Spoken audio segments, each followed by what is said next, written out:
Hi, my name is Nick Pearson. This is my discussion board video number 1 for A Thousand Suns. Part 1, the general cosmology and spirituality of the people who occupy the Gamo Highlands. The Gamo people view themselves as a part of nature. They don't see themselves as being dominant to it or above it. They coexist with their environment, their surroundings, and they've learned to adapt with it.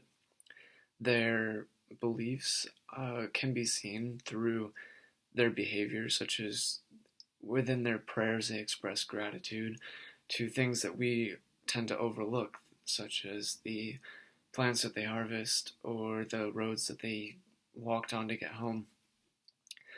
Their beliefs are quite different from ours in the US and other industrialized nations, in that in the industrialized world, we view us as humans as being the dominant species, and everything else in nature and our environment is here to benefit us. And because of this, we tend to extract far more from our environment than the environment has the capacity to give. The Gamo people have what they call wogas, and wogas are basically laws or rituals that ensure that their lifestyle, their practices, and their way of life is can be passed on to future generations, that they're living sustainably.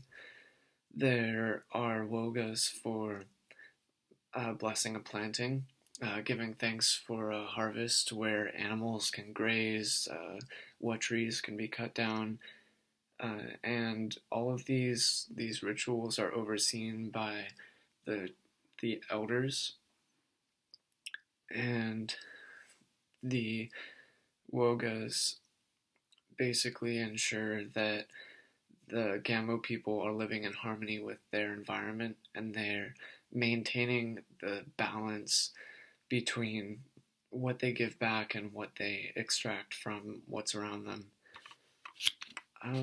Part 2, the Protestant missionary groups have had effects that can be seen in every community within the Gamo Islands.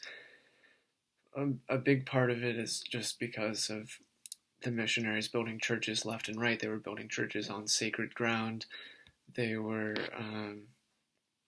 and the conversion of a lot of the young people to Christianity has resulted in a big fundamental shift in their mindset and the way that they see their creator, the way that they see God. And that brings me to the second part of how Christianity has affected their spiritual beliefs and their culture, the Gamo people. This incoming of Christianity has desacralized the earth. It took God as something that was to the Gamo people connected to nature, something that was inseparable, and lifted it up and opened up the world to human exploitation. And by doing this, by preaching these beliefs that the world is here for us to take as much as we need, as much as we want, it definitely jeopardizes the sustainable nature of the Gamo people. Their culture, how they do their agriculture, their economic system, their spiritual beliefs are all jeopardized by this change in mindset or this change in belief that was brought about by these Protestant missionary groups. Part 3, the Green Revolution in the 1950s and 60s came out of the population crisis in Asia. They were struggling to find a way to feed this massive population. And out of that struggle came these technological advances, such as pesticides and genetically modified seeds and plants. Now, the Green Revolution gave birth to these new technologies, these new high input ways of doing agriculture, and and also organizations such as AGRA. And AGRA, at least from the people who were interviewed in this video, the native people, the native Africans, feel that AGRA is out for American interest, for business and corporations, and the interest of making a profit.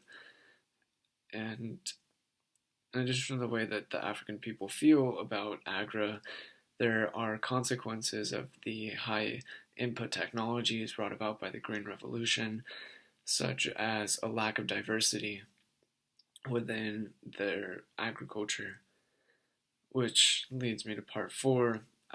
Why are resilience and diversity considered to be important principles for coping with an agricultural crisis? Well, in the event of an agricultural crisis, a diverse agricultural system might lose a species or two, yet the diversity allows several of those species to survive, and therefore, in the kind of diverse agricultural system that the Gamo people have, they have been able to continue forward without famine for centuries, thousands of years.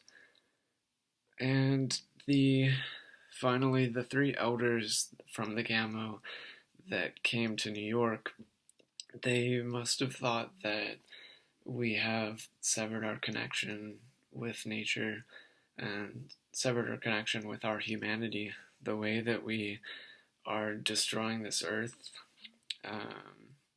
the way that we live in this fantasy world. We're very out of touch with our true nature. So thank you for watching.